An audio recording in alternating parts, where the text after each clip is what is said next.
Kasus ini terungkap saat Badan Narkotika Nasional atau BNN menangkap tersangka AS yang merupakan bandar narkoba bersama istrinya di Rapang, Kabupaten Sidrap, Sulawesi Selatan pada bulan Mei lalu.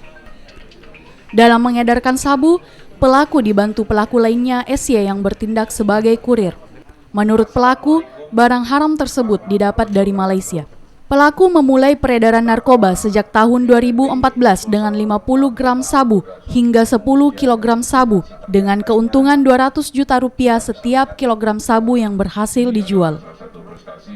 5 tahun bisnis narkoba, pelaku memiliki aset rumah, tanah, sawah, perhiasan, kendaraan bermotor dan uang tunai 2 miliar rupiah dengan total keseluruhan kekayaan mencapai 16 miliar rupiah. Kini pelaku terancam hukuman 20 tahun penjara. Lisar ini adalah kasus tindak pidana pencucian uang yang kasus asalnya adalah narkotika. Berapa banyak lebihnya?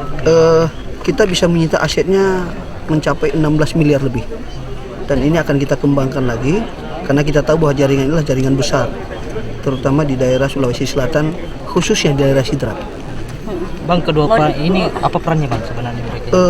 Kalau dia ini langsung sebagai bandar ya, si Agus Sulo itu sebagai bandar. Kalau yang satu lagi Syukur itu kakinya saja, kakinya, dan yang ditangkap di Kalimantan Utara juga kakinya.